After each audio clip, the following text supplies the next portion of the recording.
जब बच्चे अपने आप ही प्लेट में से लेके खाने लगे तो कितना अच्छा फ़ील होता है। आज इसने भी ऐसे ही किया। मैं सुबह उठी, मैंने अपना रूल फ़ॉलो किया। इस तरीके से मैं भी लग गई अपनी एक्सरसाइज़ करने के लिए। इतने में विहान भी उठ के आ गया था। फिर क्या था, ये दोनों के दोनों इस तरीके से करने लगे थे। विहान को दियाई थी उसके पापा को और ये मेरे साथ इवान एक्सरसाइज़ करने में लगा हुआ था। मैं भी जब अपनी एक्सरसाइज़ आजकल मैंने स्टार्ट कर दिया, पूरा दिन पॉज़िटिव फ़ील होता है। फिर क्या था, एक और जिस तरीके से मैं कर रही थी वैसे-वैसे ये भी कर रहा था।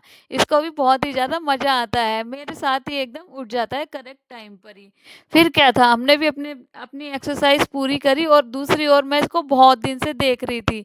ये अब जाके मुझे मिला, फिर क्या था, मैंने भी इस पे लग गई एक्सरसाइज़ करने और मैंने तो करी ही करी, इवान ने भी करी। नीचे गई, जाके बहुत सारी सब्जियाँ खरीद के ले आई। मटर तो पूरी 2 किलो खरीद ली। फिर क्या था, मैं भी लग गई अपनी साफ-सफाई में। दूसरी ओर विहान को लगा दिया झूले के ऊपर यहाँ पे और मतलब कि झूले पे इसको लटका देती तो बहुत अच्छे तरीके से झूलता रहता है इसके ऊपर। और पूरे घर में मैंने कर दी क्लीनिंग। दोनों रूम साफ कर दिए थे और ये बीच का पोर्शन भी अच्छे तरीके से साफ कर दिया। बाल हो रहे थे बहुत दिन से रूखे-रूखे। फिर क्या था, मैंने भी यहाँ पे अपने बालों में फ्लैक्स सीड्स का जेल लगा लिया था। अब अंडा तो मैं लगा नहीं सकती, पतिदेव ने परमिशन नहीं दे रखी। नहा धो के हुई मैं तैयार। देखो इस तरीके से मैं यहाँ पे अपना हल्का-फुल्का मेकअप करके हो गई थी रेडी। फिर क्या था, और पहन ली मैंने हस्बैंड की यहाँ पे टी-शर्ट। उसके बाद मैं आ गई अपने यहाँ पे मेथी के पराठे बनाने के लिए। हस्बैंड को खाने थे मेथी के पराठे। फिर क्या था, मैंने भी कहा चलो कोई नहीं बना दूँगी। मैंने भी भर-भर के मेथी डाली।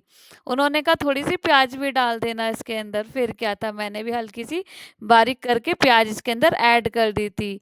पूरे दिन में एक हेल्थी चीज़ मैं ज़रूर बनाती हूँ जिससे कि मतलब कि अच्छा फ़ील रहे और हेल्थ हेल्थ भी ठीक रहे। फिर क्या था, जैसे ही नाश्ता करने बैठी, ये सर जी ने तो मेरा आज पराठा ही उठा लिया और खाने भी लग गया। देखिए कितने प्यार से ये खा रहा है। उसके बाद क्या था, मैं निकल गई इनको लेके पार्क घूमने के लिए क्योंकि हल्की-फुल्की धूप मिल जाए तो सही रहता है। फिर क्या था, इसको भी कैमरे में देखने में बहुत ही ज़्यादा मज़ा आता है। और यहाँ का नज़ारा देखो कुछ इस तरीके से था। पूरे पार्क में आज के अच्छी धूप भी थी, धूप के साथ हवा भी बहुत अच्छी चल रही थी और हवा बहुत ज़्यादा तेज़ थी। इस तरीके से यहाँ पे वैसे पार्क में आके बहुत अच्छा फ़ील होता है। आज पूरे पार्क के अंदर खाद वगैरह भी डाल रहे थे यहाँ पे लोग और देखो हवा कितनी तेज थी। मैं भी फ्रूट ले आई थी खाने के लिए। यहाँ पे फ्रूट तो जब लेके आई निकाले खाने के लिए तो इनसे तो ये खेलने ही लग गया था। फिर क्या था, ये अपने मस्ती में अलग तरीके से खेल रहा था और हम बैठ के यहाँ पे धूप सेक रहे थे। अच्छे तरीके से बहुत ही ज़्यादा अच्छा लगा। उस तरीके से ये खेलने लगा तो इवान को भी अपने फ्रेंड मिल गए थे। मैंने अपने बालों में यहाँ पे सीरम लगा लिया था जो कि मैं अपने आप ही घर पे बनाती हूँ। इससे बाल झड़ते कम हैं और मैंने पहले भी बहुत बार इसको ट्राई किया है। कड़ी पत्ते वगैरह का बनाती हूँ। इस बार जब बनाऊँगी तो मैं दिखाऊँगी किस तरीके से मैंने बनाया। दूसरी ओर ये पूरे पार्क में आंटी जी खाद डालने लग रही थी। उसके बाद क्या था, यहाँ पे इवान को भी अपने फ्रेंड वगैरह जैसे ही मिले वो भी अपने फ्रेंडों के साथ मस्त हो गया था खेलने के लिए। एक डॉगी आया तो सारे के सारे बच्चे इसके इसके साथ झुंड लगा के यहाँ पे खड़े हो गए थे और इवान ने तो इसकी पूंछ वगैरह पकड़ना ही स्टार्ट कर दिया था। दूसरी ओर जब ये फुहारा चल रहा था पार्क में तो बहुत ही ज़्यादा अच्छा लग रहा था। पूरे में इस तरीके से घूम रहा था क्योंकि आज ये खाद वगैरह डाल रहे थे तो पूरे पार्क में पानी भी डाला था। और ये और बेचारा इसके जब फ्रेंड चले गए तो ये गुस्सा हो गया था, फिर इसके पापा ने इसके साथ खेला। इसको बहुत ही ज़्यादा अच्छा लगता है। दूसरी ओर ये भी अपनी प्लेट लेके इस तरीके से खेलने में लगा हुआ था। इसको कपड़े पे बैठने में मज़ा नहीं आता, ये पार्क में जब भी जाता है ये घास के ऊपर ही बैठता है।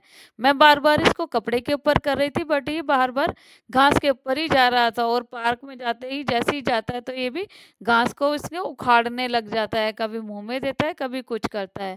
दोनों बच्चे सोने के बाद मैंने भी यहाँ पे मटर को अच्छे तरीके से छीलने लग गई थी क्योंकि जब मटर छील के रख दो तो बनाने में आसानी होती है। फिर खाने की आई तैयारी तो मैं दाल में लगाया अच्छे तरीके से तड़का। आज बहुत दिनों बाद मैंने काली मल का दाल और चावल बनाए थे और उसके बाद आराम से बैठ के खाया, सबके सब सो जो रहे थे और इसके पापा भी सो गए थे, वो भी बिना खाए सो गए थे, कहने लगे थोड़ी देर में खाऊँगा। फिर क्या था, मुझे तो मज़ा ही हो रहा, हाथ से खाने का तो मज़ा ही कुछ और है। प्लीज़ कुछ कहना मत, क्योंकि मुझे तो वो हाथ से खाने में असली मज़ा हाथ से ही आता है और मैंने भी अच्छे तरीके से अपने हाथ से खाया। जब भी हाथ से खाओ तो अच्छे तरीके से पेट भर जाता है और सुकून सा मिलता है। मैं तो बहुत ही ज़्यादा अच्छा लगता है, चम्मच से भी ले लेती हूँ। आज के लिए बस इतना ही।